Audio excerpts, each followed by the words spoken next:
Chapter 2. The word that Isaiah the son of Amoz saw concerning Judah and Jerusalem. It shall come to pass in the latter days that the mountain of the house of the Lord shall be established as the highest of the mountains, and shall be lifted up above the hills. And all the nations shall flow to it, and many peoples shall come and say, Come, let us go up to the mountain of the Lord, to the house of the God of Jacob, that he may teach us his ways, and that we may walk in his paths. For out of Zion shall go forth the law, and the word of the Lord from Jerusalem. He shall judge between the nations, and shall decide disputes for many peoples. And they shall beat their swords into plowshares, and their spears into pruning hooks. Nation shall not lift up sword against nation, neither shall they learn war any more. O house of Jacob, come, let us walk in the light of the Lord. For you have rejected your people, the house of Jacob, because they are full of things from the east, and of fortune-tellers like the Philistines, and they strike hands with the children of foreigners.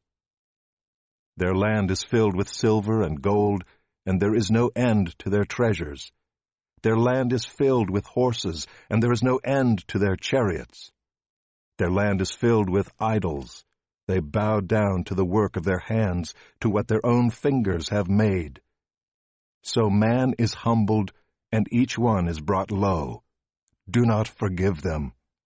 Enter into the rock and hide in the dust, from before the terror of the Lord, and from the splendor of his majesty. The haughty looks of man shall be brought low, and the lofty pride of men shall be humbled. And the Lord alone will be exalted in that day.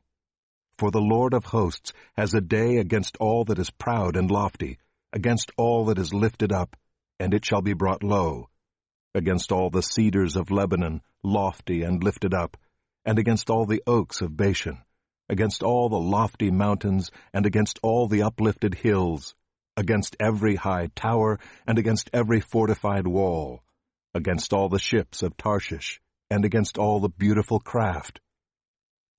And the haughtiness of man shall be humbled, and the lofty pride of men shall be brought low, and the Lord alone will be exalted in that day, and the idols shall utterly pass away. And people shall enter the caves of the rocks, and the holes of the ground, from before the terror of the Lord, and from the splendor of his majesty, when he rises to terrify the earth. In that day mankind will cast away their idols of silver and their idols of gold, which they made for themselves to worship, to the moles and to the bats, to enter the caverns of the rocks and the clefts of the cliffs, from before the terror of the Lord, and from the splendor of his majesty, when he rises to terrify the earth. Stop regarding man, in whose nostrils is breath, for of what account is he?